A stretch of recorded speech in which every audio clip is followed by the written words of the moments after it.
And The here the Obra Dinn broadcast is is, live. alone at sea. This is apparently Arg! how it spent the, what, 5 years?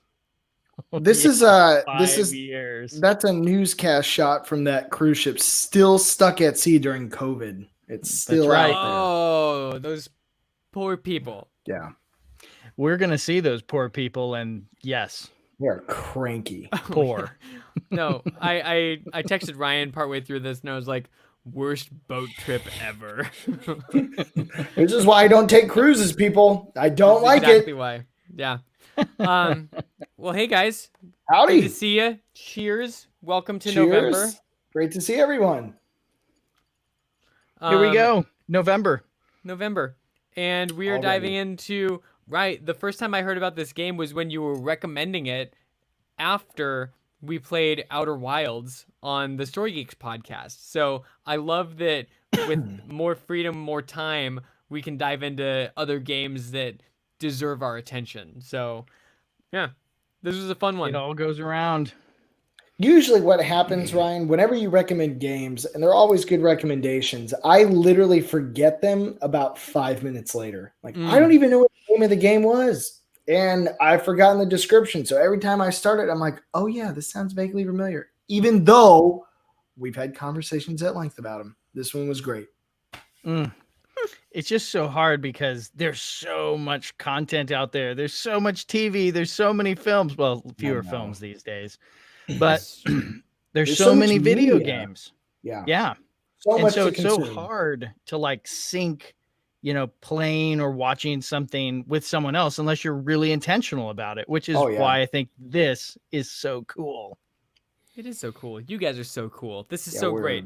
Way cool. So, thanks for joining us as we begin our conversation on the November pairing from our video game sommelier of Return of the Obra Dinn. Now, Rye, I have prepared a slideshow. Would you like me to be running that as you just kind of introduce us to the Obra Dinn, or? Oh, yes. Okay. Let me pull that up. I'll Only if act like there's, one like- of those timeshare guys that are trying to sell you on it. I'm waiting for Justin to pull up like a family slideshow. Go, oh no, wrong one. Those are my pictures. Oh, sorry. All expenses paid. Yeah, this is an actual screenshot of a PS5 game coming out, like 4K, high def. And see it shining on the water. Feels like you're there. Return of the Obra Dinn. So Nice. in Return of the Obra Dinn, you play an insurance inspector who has yes, a riveting, swashbuckling adventure wandering a ship that has shown up where everybody is dead. And curiously, you are given a magical pocket watch with the inscription Memento Mortem, remember death. And with this magical pocket watch, you can go to the cheerful denizens of the ship, like this fellow here. Well, both of them. What? Is this not how you guys shoot guns? This is how I do it all the time. I always welcome my visitors on my ship with a Pop on my Spanx and pull out my gun. flintlock pistol. Bam. Yeah. So you board and then you relive what amounts to the last, 10 seconds of each person's life on this ship with the purpose of identifying who they are and why did they die or what killed them. And so it is a Sherlock Holmesian adventure where you're attempting to deduce the identities of the different individuals, and you have very little to go by. It's kind of a period piece, so you've got to learn a little bit of what 18th century nautical terminology means, and what the dress indicates, and you're kind of deducing these facts. And eventually you're kind of building a portrait of what the Obra Dinn's voyage was and what, of course, befell the crew.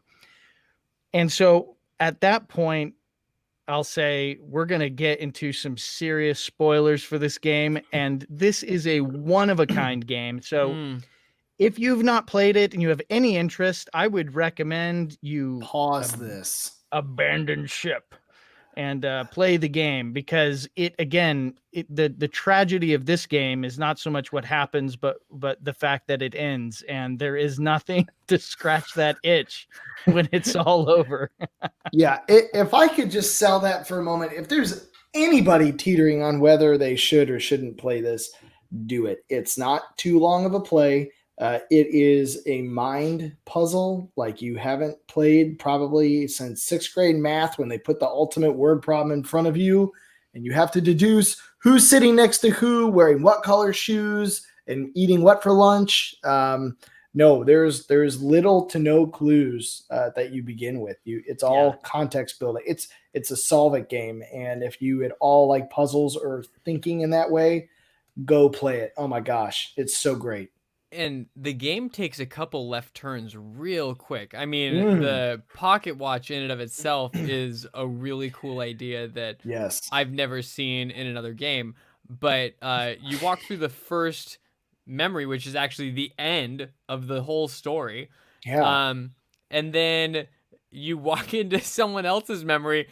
And, again, we'll be talking all kinds of spoilers, but I was shocked by what I saw, because I don't know, I was lulled into kind of a belief that, like, oh, this person probably died because they were sick.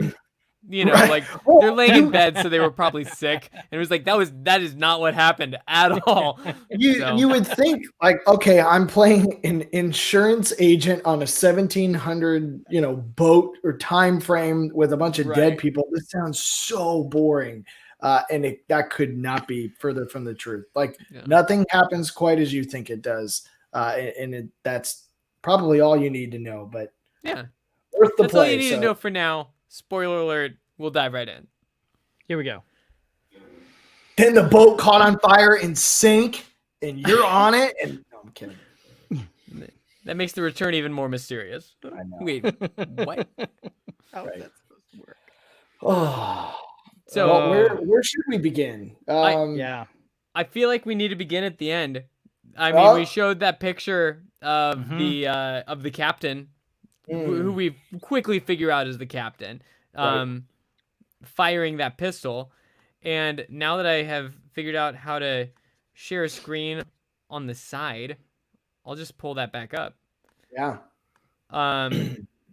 But we're greeted with that image really quickly. And the fascinating thing for me about this game, it cracked me up because we've been talking about the quality, right? Like it's a unique, it's like Game Boy quality of visual, right? But then at this moment, when you're at the game's entrance screen, the music kicks in. And it's like, whoa, like this is really well orchestrated. You're looking at 1-bit art, but it is not 1-bit music. And I really, really enjoyed that. And the music played its own role just in telling you how much time you had left to take in all the clues and everything. So yeah, that was one of the points I wanted to bring up, was the impact of the music. Because you're right, it is so well done. It does not sound like you're playing a little 8-bit old game on a Game Boy or a Super Nintendo or anything. Like, it's genuinely good music. And in fact, there's a couple chapters where the music is just straight. I remembered it. And we'll talk about some of the levels later, but it was so well done.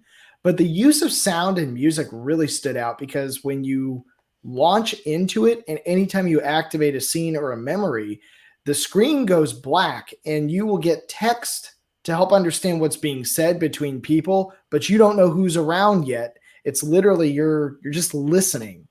And that was so cool. So you have to try to deduce what's going on without seeing anything at all. Yeah. Then you're brought into the scene where you can walk around. It's like the Matrix, like you visually see all the people, but when you see them, that's a freeze frame. So you have to like replay what you heard in your mind and like combine it with what you're looking at now.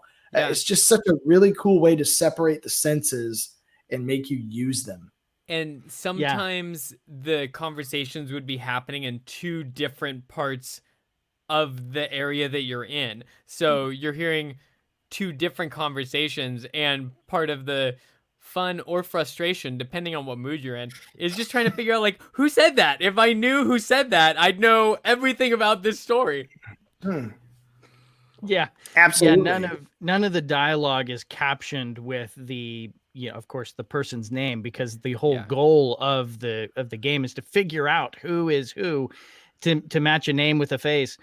And so this game basically presents itself in this sequence of chapters, like 10 chapters, and each chapter is broken into somewhere Subplots. between 4 to 8 scenes. Yeah. And what a scene is basically two things. It's a freeze frame, like a 3-dimensional picture of the moment of death. Yep. And then it's a 10 to 15 second like radio drama, which is played against a black screen, and anytime someone speaks audibly, their words are displayed on the screen.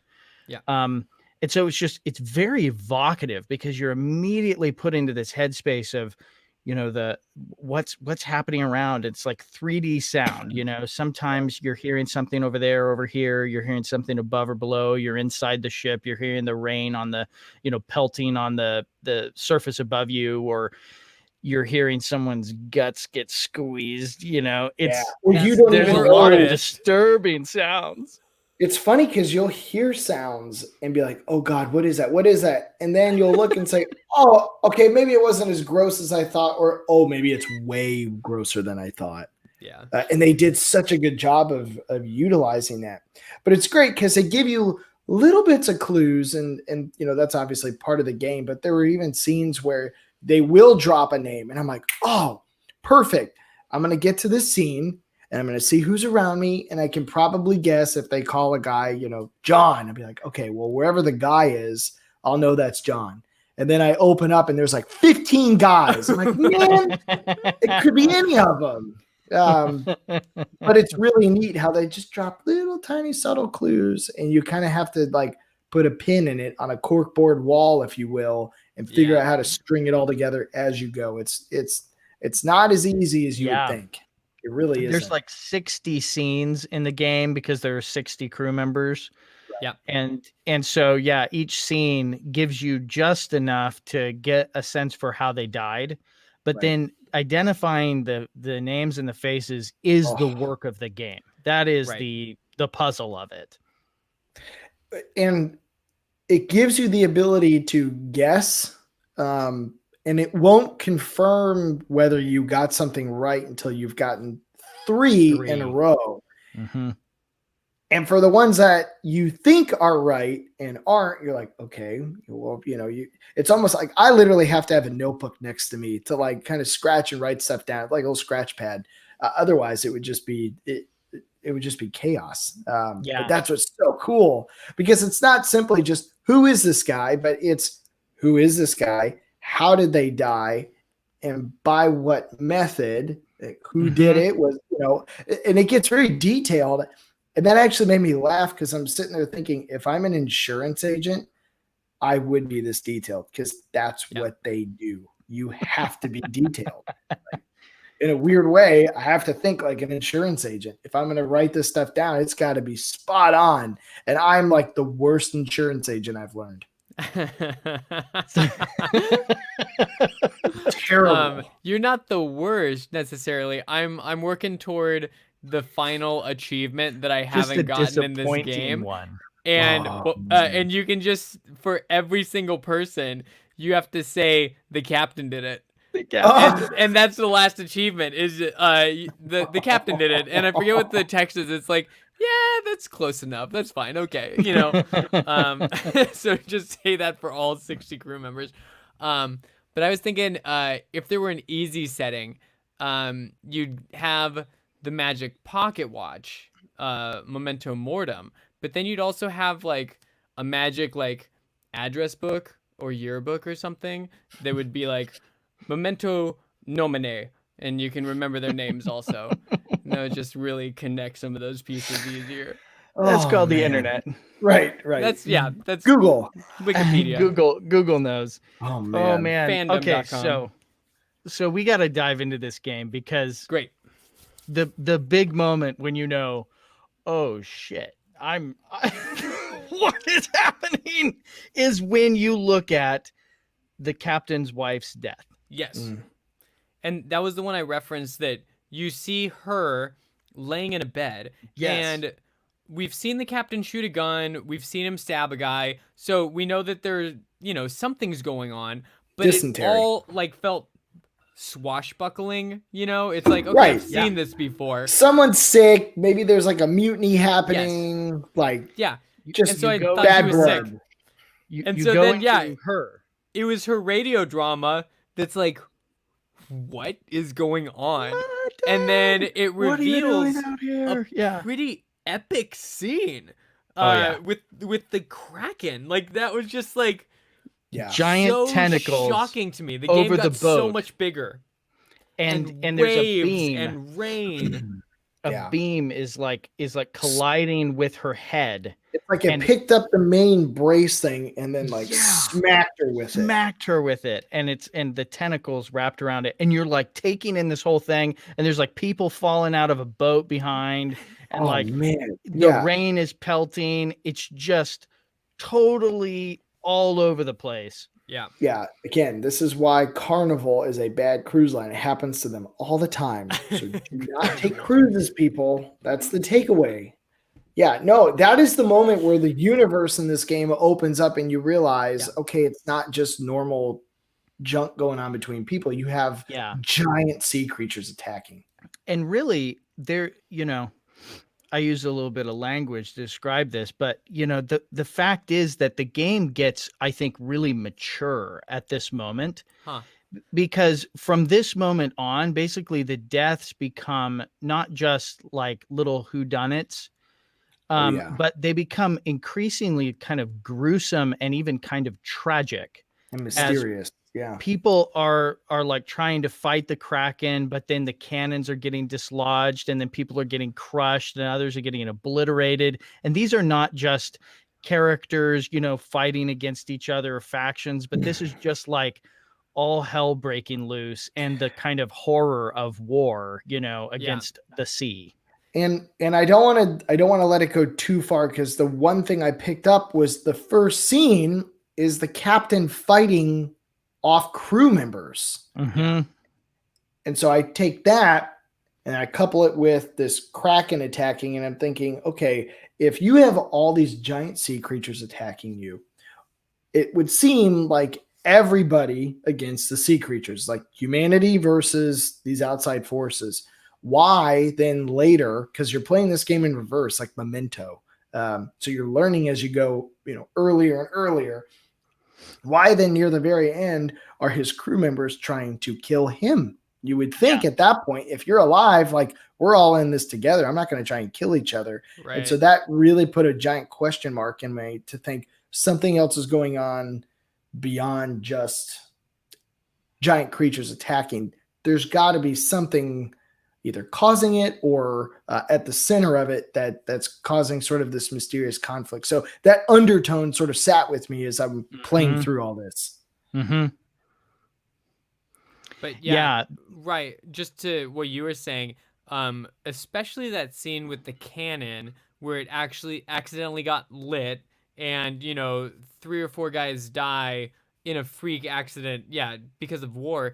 It felt more like a car crash.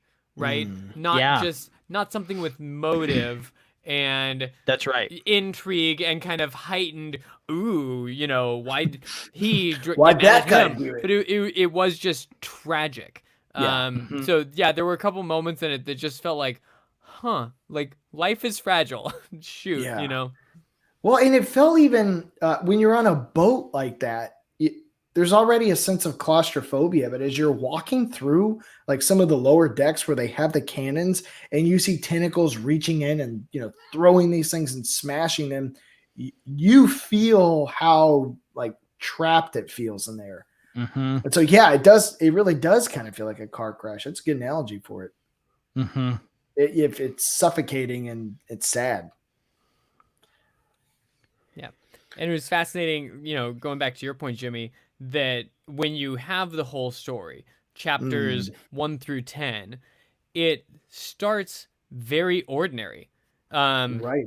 and then gets more and more extraordinary, and then ends really ordinary again with the Yeah. captain just killing his crew members. You know, so it's fascinating that it has a Yeah. progression that like still feels grounded throughout the entire story, even though there's some pretty fantastical elements to it. And then I think even just the way that they chose to render those scenes and the way that they chose to present the art of this game helped it stay grounded too, because yeah, you get what you're seeing. You know, you don't need it to be the flashiest highest resolution game, you know, the PS5 game, the Xbox Series, you know, I don't know 10 or what you guys whatever. are playing. Mine look great. No. On my screen. I mean, in the settings, it was like, hey, if you want this to look really good, you know, select this. And it made it like a quarter of my TV. But, you know, like the resolution was really good. I'm like, I guess that's one way to deal with that. You know, I think that really attests to the fact that good games do not correlate with good graphics. They can, but you can play an incredible story in Yeah. pretty It's the story. pretty low grade graphics. And not only is the story intriguing on this, but it's the process that got me. It's the process of having to solve something. It's like reading a mystery book, but instead of just like reading it, you literally have to solve the clues. And the clues are not as easy as you think. And so for anybody who's, you know, if they're watching this and they've already played it, I have not done the full completion of the book. I still haven't identified everybody yet. And it takes time, but part of what I find myself doing, and I had to kind of stop, thank God you guys told me, you know, push through the scenes, and it was worth doing. But you can get so caught trying to solve something and so invested in it, and you'll miss things, and other scenes will help play into it. But it's not as simple as just listening for a name. It's listening for an accent, or what type of clothing are they wearing? Where I saw are they that tattoo sleeping? before. Yeah. Right. It's incredible the level of like minute details that are essential in piecing the puzzle together. And that process is what makes a game like this stand out beyond just needing good graphics. Like this is a lower graphical game, and I would rate it way at the top of the fun list. Well, it's really funny because the graphics actually are really good. And it's a bit of a misnomer, right? We look at the 1-bit nature of it and we think, oh, you know, this is kind of bottom of the barrel when it comes to graphics. But he actually had to develop a custom renderer, a custom shader to achieve that 1-bit effect, because it's really hard to use only a single color and black. And you figure, in order to render a 3-dimensional I was going to scene. say, you're moving around. It's not like a Game Boy where you're going, like you're walking around and looking at stuff. And like, honestly, the game should be extraordinarily ugly. Right. Huh.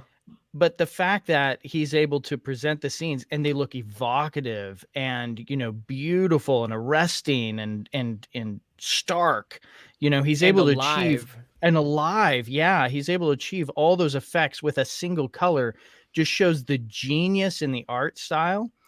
And there are a lot of games these days, indie games especially, that will go that like pixelated, you know, retro type look, and it's all very nostalgic, and it is a little bit cheaper to produce. But it's not, it's done because they don't have a budget to do any better. Right. And in the case of this game, this game was deliberately done to like harness this like 1-bit environment, and that was an intentional choice. Therefore, like the lo-fi nature of the game is something that we could talk about as a theme. Sure. Yeah.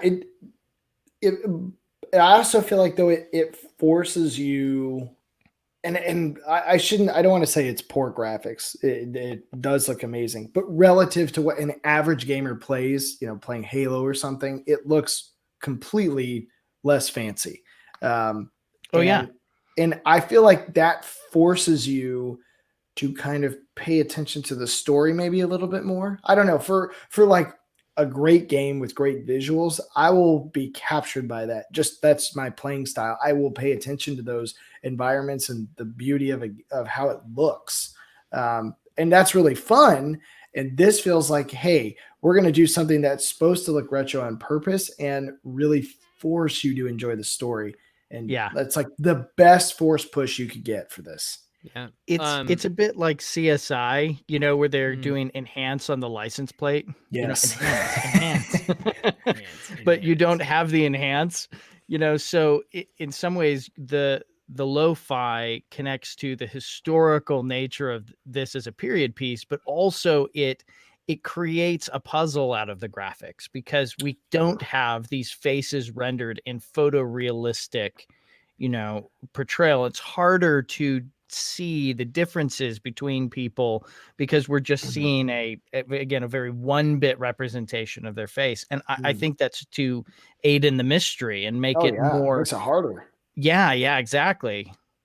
Yeah, and I think this kind of goes on to something you just said, right? That it helps to dive into the time period to see something in one color, because when we think that far in the past, where, you know, if photographs were being used, they were, you know, one color, or we're just looking at sketches like Right. we are in the game.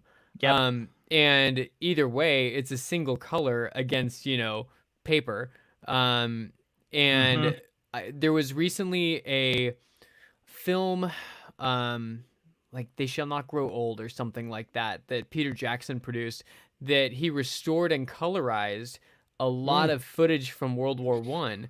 And it was really weird because, you know, it humanizes everyone a ton. It's just like, oh my gosh, they're just people.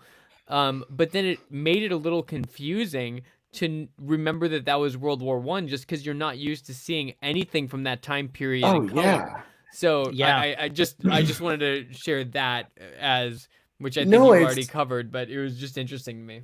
It's weird. There's it's like those articles you'll see scrolling at the bottom of like an ESPN article, and then they have those like ad things, and it was like, hey, do you want to see what, you know, a real life Mona Lisa would look like?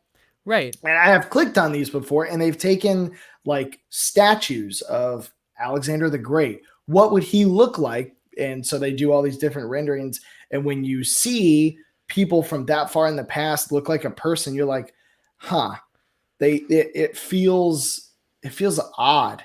They almost feel smaller, not like physically, but just you can portray these famous images or people or statues into something big and grand. And when you see them as a person, it's easy to forget, well, they were just a human, you know, like they did great things maybe, but they were just people. And in that same sense, it kind of loses the magnitude. So yeah, seeing something like this as a sketch or little dots and having it be kind of fuzzy and enough to be able to differentiate between different people, but be challenging enough is kind of a cool testament to the time period for sure. Yeah, you're really right. There's this aesthetic effect where when we see something in a more abstracted form, our imagination can kind of run with it and we turn it into amplify something larger than life. Exactly. And so in this sense, because the game is represented as 1-bit and everything's very stark and almost iconic, you know, these images have this almost conceptual or abstract kind of layer to it that heightens the drama of, you know, the conflict of this game, which I think we should talk about now, right? Yeah. Because Great. you've got 2 layers of conflict going on here. You've got the crew versus the crew, you know, man versus man. They're going at it, and clearly some of these deaths happened because they murdered each other. Right. Yep. And then you've got Carnival.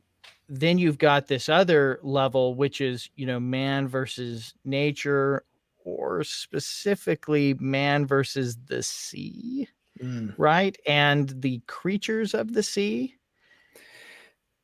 And it's not just one. It's you notice the pattern quickly. Getting attacked by the Kraken once, fine. We'll deal with it. You can almost expect it, right? Right. Like it's to that's be expected, fine. right? I get it. passing the Atlantic, you got to pay your dues. Going down to the Horn of Africa, you're going to get attacked by a kraken now and then. The I get it. dragon's drawn on the map. Why Right. didn't they expect that? Right. They You should have can't- gone around the dragons drawn on the Like map. I don't know. It felt a lot like these crew members were complaining a lot to me, about that. Like it should have been expected. But when the giant crabs started descending into the boat, like not just Ridden by like a sea witch. Spider crabs. Okay, we need to, if we can pause for a half a moment, Yeah, because written by the girl from The Ring. I was so curious. Amara.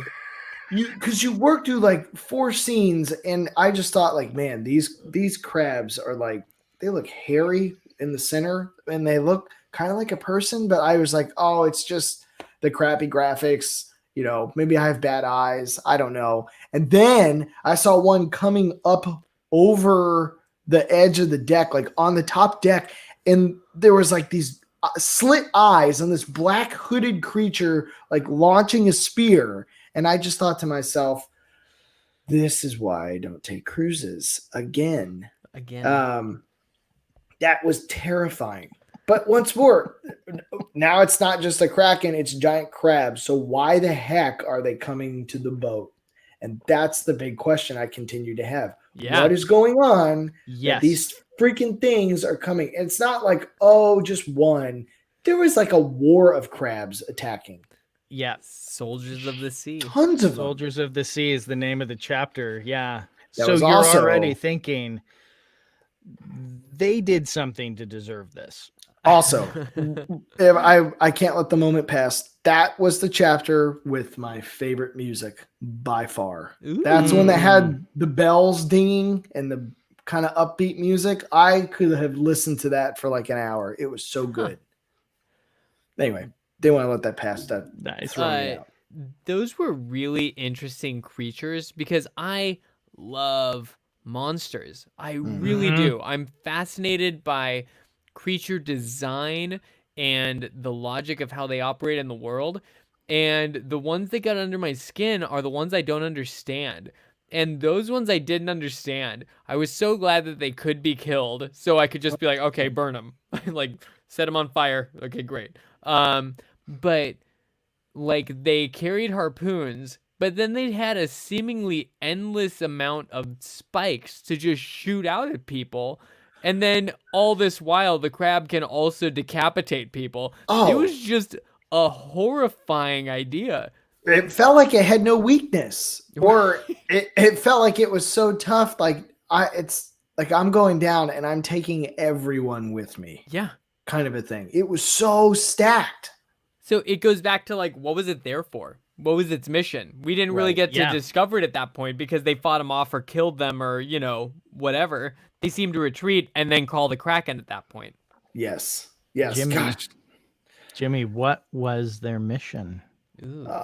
Well, there was an anglerfish in the bottom of the Wait, boat, and they were The like, thread that brings kill everything together. the anglerfish. No, it was, of course, some seashells, or one seashell. I don't know if it was one or multiple. I have a question about that, Rye. There, I have a question about that. If there was one or multiple. I thought Where were they going? And go ahead. oh no, where was who going? The shells or No, The no, crabs. no. Where were the soldiers of the sea going, Jimmy? the soldiers of the sea were going to free some prisoners of war. They wanted to make puka necklaces out of these shells, so they would look fancy when they went on their war missions. They were so shiny. It was like, and then they were gonna take it back to that crab Right. that sings about things that are shiny. Oh. But This is a nice no, poll. the crew of the Obra Dinn, the captain, had And that- imprisoned 3 mermaids in their ship, which is like, that's gotta be ocean number 1, like 101. Like, if you find mermaids, don't imprison them. Like, No. also don't let them drown you, but don't imprison them. So, I have to say, the mermaids were also terrifying. This is no The Little Mermaid. No, No, and this is not Ariel. This This is like a siren. Starbucks original logo. Yes, mermaid. exactly. oh my god, and it was like the Starbucks original mermaid on crack. She looked horrifying. Yeah. When you finally get to see these mermaids and in their like environment and doing their thing, and it's the first chapter, but it's the last thing you see because you're playing the game in reverse. These mermaids are popping out and they look like the girl from The Ring, which I know also the crab people do, but like their hair is dark. They have these like terrifying faces. They're just grabbing people. Yeah. They have like look claws on their hands. yeah. They're fin like they look spiky. They do They not have like look yeah yeah. three sets of breasts. Yes. And it's that kind of like naked horror. Yeah. Is so hard to deal with. And then they've got like spikes down their back or on their tail that then can be used to impale or shoot or, Or just slap a poor guy to death. slap the poor guy to death. So it took me a while to realize that's what was being held captive. Yeah. Because as you're working away, I'm like, what the heck are these giant shrimp with spikes on them? Are they, I don't know what the heck it is. Yeah. Because the captain at different times, especially when you get toward the end of the game, is mentioning the lazarettes. And it's like, what in the world is that? You just kind of come to understand, okay, that's probably a jail or something. And you find that room and it's locked up. And that was the only piece of the ship that you're truly unable to explore ever, right? I don't think there's another even cabin that you can't walk in, even though you don't really need to walk into all the cabins. But yeah. Why do you see a mermaid and think, let's keep it? Especially when they look like that. It's not like Ariel. Hey, you want to come on board and have a meal or something? No, like these are terrifying. Absolutely terrifying. It's a great question. It's a really, really good question. And so all we have to work with, right? Because you played all the scenes, right, Jimmy? I did. I played all the scenes. Okay. Now, in all fairness, because I haven't completed it in its entirety, I have not seen. There's like a bonus chapter or an epilogue scene. Right. I haven't gotten that yet, and I figured that could probably be a. We'll talk about that one next time. Right. But the order of information is really important here. We see the Kraken. Then we see the soldiers of the sea, and you think, okay, well, Kraken, maybe we're in a fantasy story where these things just happen. Right. But then when you get to the soldiers of the sea and you realize that they were invaded, okay, they screwed something up. When they say that they're cursed, they did something wrong.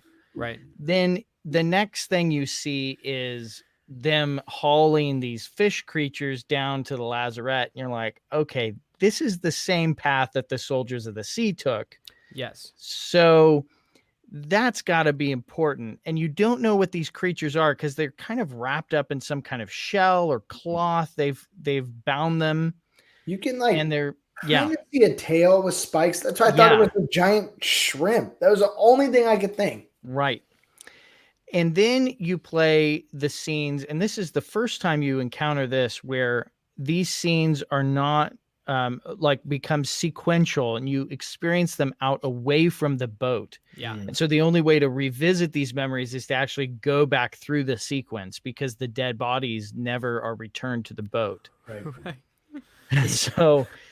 So you go out there onto the sea, and this is where you witness the ambush that the mermaids commit against these mutineers who have abducted a couple of the passengers, the Formosans, and they have taken them as prisoners and taken their artifact, which is this chest, and presumably with the purpose of selling it or presumably they're heading for the Canary Islands, and that's when the mermaids ambush. And I mean, it is a slaughter, except for this one moment where one of the Formosans gets free and then uses the chest. And all of a sudden, in a dramatic moment, you see these 3 arcing beams of light that have like originated in the chest and have stunned like 3 or 4 mermaids around the boats. And then the survivors haul them on board, which, yeah, right, Jimmy, why would they do that? Right. At that point, like, oh man, I'm getting murdered by Michael Myers. No, let's keep him here. Let's tie him up Well, and bring I him knocked in. him out. Let's bring him home. No, man, freaking They- bail. They lost some of their number to them, so maybe there was a little bit of a like Mhm. we need to understand what just killed us, or Right. we have the upper hand kind of thing Mm. because they're knocked out. And then they're carrying a very important thing, which is The those seashell. shells. Or shells. One of many. Yeah. I They are. They're like giant conches, and they are glowing. beaming. Right. And so there's a bit of that kind of like gold lust thing happening to anybody who takes a look at them, and they now like covet it. They Now, want it. Correct me if I'm wrong, but I feel like I remember in that scene where the mermaids are launching their ambush and you hear the dialogue between the captors, which are the Formosas, which are, like they're speaking in Chinese and you can see the little translation as they're yelling to one another. But correct me if I'm wrong. I feel like I remember one of them shouting, "Don't let them get the chest," or "Don't let it go in the water," which leads me to believe they know what kind of power these shells hold, or they know at least the mermaids want them, or don't let it fall into their hands. I don't know. Point being, it sounds like they at least understand the nature of these things much better than anyone on the boat has a freaking clue. Yeah. Yeah, and they're not even allowed to be alive for Right.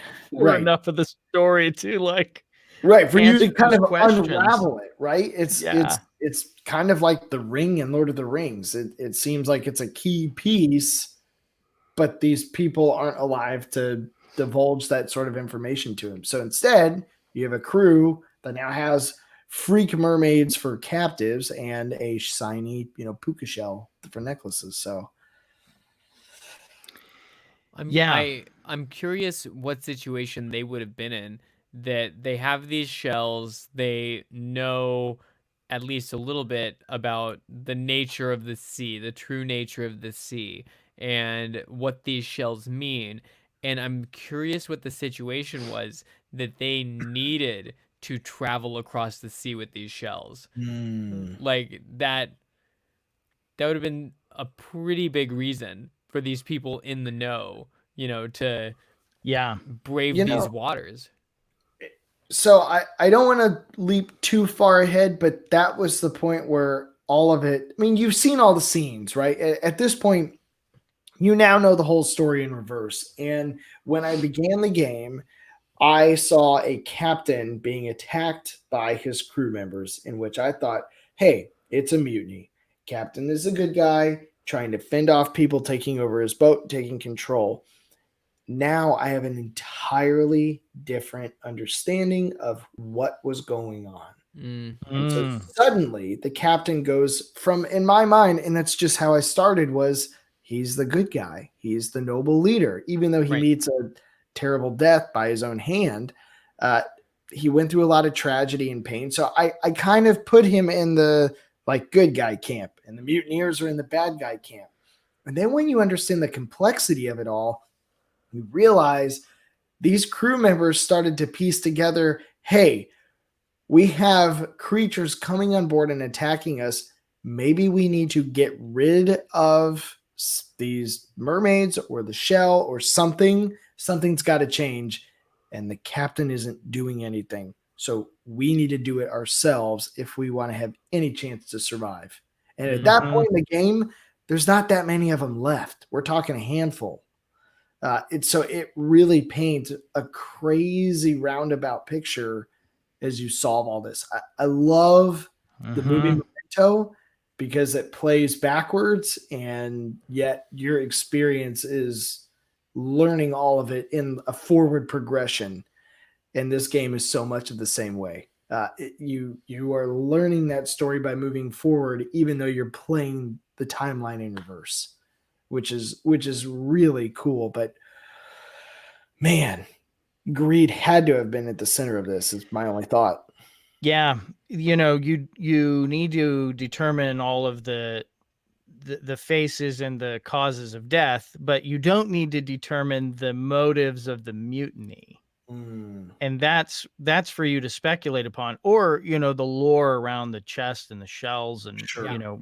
what the Formosa royalty were traveling for, all of that. Yeah. Right. And so, this is, I think, the time to speculate on some of that, because I do agree that the captain kind of comes across as being, the last. Well, he is the last man standing. He's the last one to be killed on the ship. And he does it to himself. He shoots And he himself. kills himself. Yeah, Right. exactly. And I think he makes the decision to take the creatures on board. I mean, it would be the captain's decision.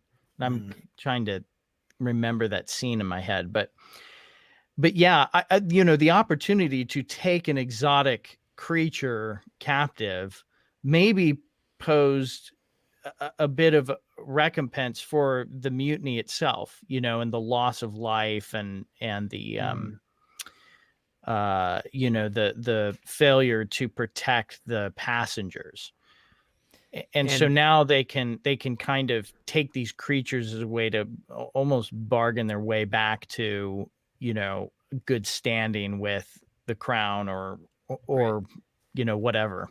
And aside from the mutiny, because that's the I keep wanting to talk about who the different characters were, but I almost don't want to say that for Jimmy.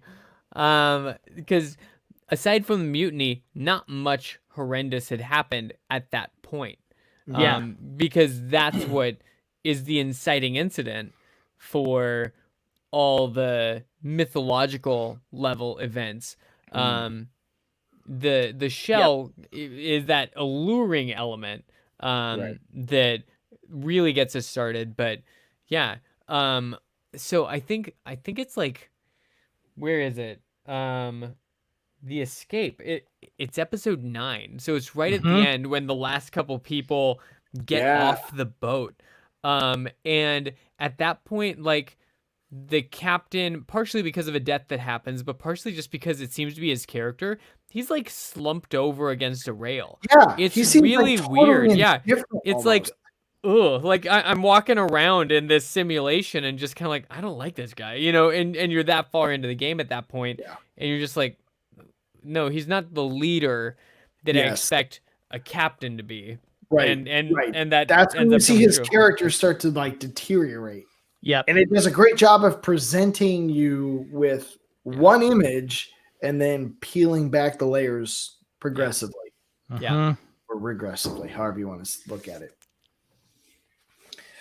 Yeah, that was an interesting moment. I had forgotten my feelings when I saw him sitting there. I was like, don't you care? Like, I would think this would be a little bit of a bigger moment for you, but he very much seemed kind of mentally checked out. I mean, now that you know what he's gone through to that point, I mean, I would be kind of checked out too. But again, that's why I don't take cruises. I just stay home or I'll fly somewhere. Hashtag don't take cruises. I've literally never been on a cruise. That's why Neither have I, but for very different reasons. I've been on a cruise. Is this what it's like? How'd it go? I mean, do people just start dying and jumping out of the balcony and to escape? You eat a lot of food. I think the whole point of the it's catch the Kraken and cook it up, because a cruise could eat that. If there was a book written about yours, it's like Ryan Swindoll, still alive in Texas. That's right. Fled too. Everyone else somehow is fine. They would do it all again. Oh my gosh. Yeah. So one thing that I was curious about, so I feel like as I was preparing for this conversation, I realized that sometimes I get too easily frustrated with games. I think I solved um 45 of the deaths before I looked for help. And there were just a couple things that I'm like, I don't get it. There was one character that I was trying to figure out who he was based on his hat, and that just did not help me ever. And so I just looked him up, and that put like 4 things together for me. I'm like, oh, that's who he is. Okay, great. But I'm curious what some of your favorite little clues were. I have to talk about the artist because that was just a really fun moment. I had already solved who he was before I went into the scene that he drew. But when you are walking around in that scene, you're kind of transfixed by this whole, here's all the crew. And if you turn around, there's a guy just sitting over there on a stool drawing, and you're like, oh my gosh, like he created the moment, the picture that I've been studying this entire game. So I thought it was really fun the way that they leave everything you need right there, or at least enough for you to make an educated guess. That was a great example of like, I love exactly how I could figure this out. But his death was so sad. His sounds were so graphic and horrible. And then when you look at I know. And the poor guy is pooping when it happens. And then the sounds just become much more than that. I mean, if you're gonna go. But then like I felt so bad for him because when you look back at that memory, it's like 13 other people were present. I'm like, oh, that poor guy. There were 13 other people around for that. 13 people watching him poop. Wasn't he the first one killed? By the Doom. Yes. By the Kraken, yeah. And so he was one of the last things that I saw. That was when I really, really, really figured out how to use the book. And I'm like, oh, I need to go somewhere over here. And it took me a minute to figure out to go under the port, but yeah. Oh. That poor guy. Yeah, the context clues, I was getting frustrated for similar reasons, and I have not resorted to Google. I probably will. I can very much see myself doing it. There were times because what the game does is it gives you the portrait, and then you can zoom in on the individual faces, and if the face is still like legitimately blurred out, you probably don't have enough information to guess who the person is. And then there would be times where suddenly like 4 or 5 faces would be crystal clear. I'm like, what the heck? I don't know who this is. I don't have enough information. You don't know me. I would get so frustrated because I was like, what did I miss? I can't solve these guys. And you naturally go to, solving the captain, the first mate, the captain's wife, but then it's like, but they top give you man some number softballs. 7, what happened to him? And it's like, oh my God. Yeah, but it's good. It's good. But it's cool. What I really liked was it forces you to learn the glossary. Like it's important to know who are the top men, who are the seamen, who are you start to learn the roles of the people on the ship. And then based on what they're wearing and where they are in the different levels, well, now you know what to sort out. And it took me a while to figure that out. But some of my favorite clues were as simple as, what accent does this man have? I'm like, he's Scottish. There's only so many people in here. I mean, literally, that was the point where I had the aha moment of, oh, this is so creative. It's not just simply he was standing where they got so intricate as to using dialect to actually determine who it is.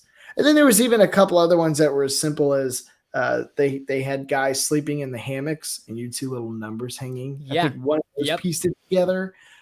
It was just like finding every little way to do it. And so in those moments when I would solve it, I felt just like Sherlock on like the BBC series where he like looks at something. You see Benedict Cumberbatch look at something and like piece it all together. I'm like, yeah, I solved that.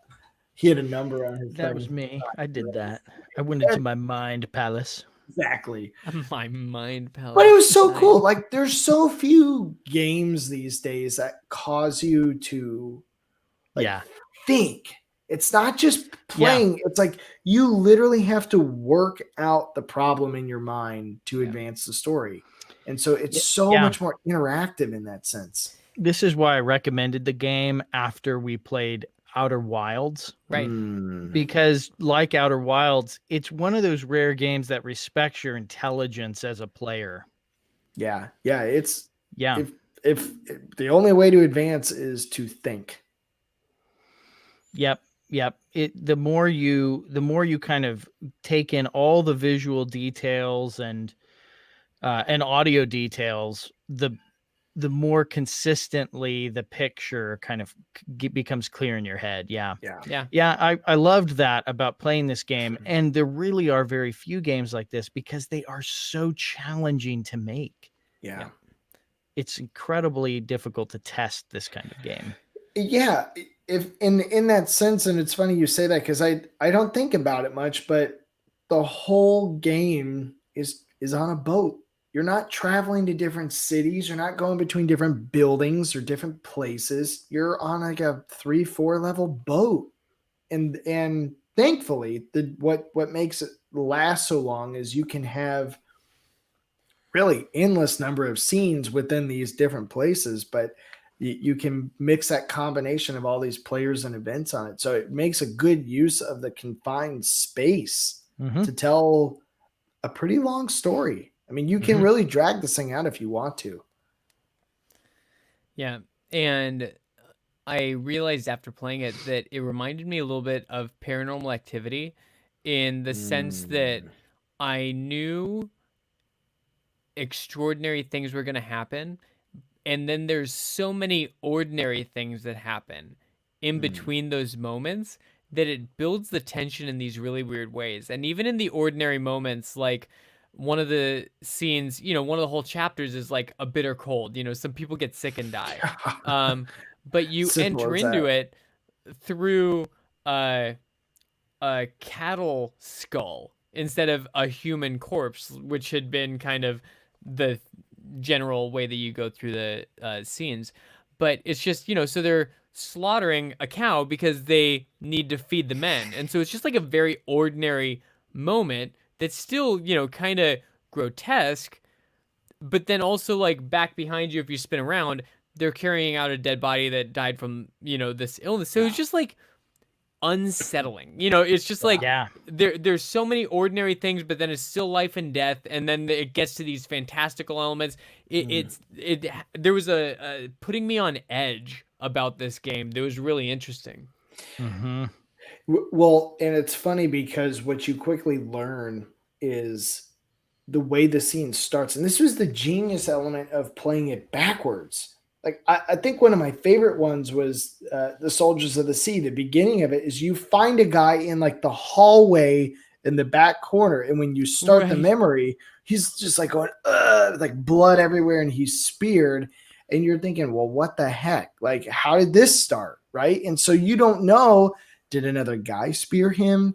Did a creature spear him? And of course, that's when the like demon crabs, right? Exactly, but. Which you can only see through little portals. Oh, who's fighting that gun, guys? Wait. I was so frustrated because I'm like trying to highlight characters. Like, who's that guy? Who's that guy? I can't see. No, he's too far away. And anyway, but the point is, you start by finding like a body, or you start finding a guy bleeding out, and you don't know, was he shot by a normal person, or was something crazy going on? And so that tension is always there because you never know. Yeah. Yeah, it's really good in playing with your imagination almost as you're doing it. So nothing suddenly feels off limits anymore. And that's a neat way to play a game like this. Yeah. So a couple things I want to talk about next time. Obviously the bargain. We have to talk about the final chapter that we haven't talked about yet. I want to talk about Rye, that you had an impact in the playtesting of the game after it came out. So cool. Like, I want to talk about that. And then I feel like we need to just talk a little bit about the report that you write. It's a long report, but as I was reading through it, I really valued that like every piece of information that I had gained, even some of the things that I had kind of forgotten but I had already used, all came into bear in the Yeah. report. And it's fascinating that you can fill that report out really accurately or not. And I just feel like I want to talk about that a little bit. What else? I don't know. What else do we need to cover next time? Oh, We should talk about the motivations of the captain and the Several. mates. Yeah. yeah. It sounds Yeah. like I have more to learn. Yeah. Yep. So I'm excited about that. Because I It'll feel all like, be natural to our Yeah. conversation. I feel like it's like the captain and then the four mates, right? I mean, that's Yeah. where a lot of it goes. Yeah. And then one other person who I really disliked by the end, both for how hard it was to figure out who he was and all of his actions. Yeah. Yeah. Really, really interesting game. Well, Yep. you know, it's very cool to see all of the subtle connections with the last game we played, the nautical theme, Yep. the horrifying elements that come into Absolutely. play. But then this is just a very, very different game visually and of course gameplay wise, you know, what you're doing in the game. But both games are, oh yes, the Doctor. We will. We will. Yeah, so good. Thanks, Nathan. That'll be next Yeah. time in 2 weeks. Yes, there's a really I have been dying to talk about the end of this game for 2 years now since it came out. So, Man. you know, that's just the theme of Video Game Sommelier. You know, I try these Things great Ryan wants to games talk about. and it's Ryan like just 2 sits there years like, later I finally get to gonna talk tell about you. it with someone. Yeah. So and it's so funny, you know, you think back on something like I watched Lost, right, while it was airing. You know, so I watched it for like 6 years, you know, week to week, you know, between seasons, dying for more information. And now someone can binge it, you know, for a week Oh yeah. when they're And they missed sick out on or all something the like that. experience of it. Yeah. And so it's just a totally different experience. So I feel like Ryan, you are experiencing that experience of having watched a show in real time for years, and then you just get to give it to us to Netflix, and I know. I'm very thankful for this. Yeah, I mean, I loved it. I'm sure I probably would have enjoyed it even more having it all spread out like you, especially. And you got to have the immersive experience, man. You get to actually do some play testing. So I'm excited to hear that story. I haven't heard this. Yeah. It's in the really- email that you haven't read. It is in the I email. know. You Why were didn't told even not to send me read. that? Sitting there just like unopened, driving me crazy. I guess that's my carrot with a little stick. That's right. You got to finish the game. Yep. Gots to. Oh man, so good. Cool. All right. Well, hey, thanks for the comment, Nathan. Thank you guys for chatting and for your friendship. Absolutely. And we'll I would continue. I would as fight a a horror crew. from the sea with you. No, dude, I wouldn't get on the boat. I'm sorry. Straight up. After this, I'm After this, we'll all go on a cruise together. It'll be There you great. go. no. Okay, cool. Hey, we'll continue the conversation on Video Game Sommelier in 2 weeks. I Cool. look forward to it. I'll see you guys later. Peace. Adios.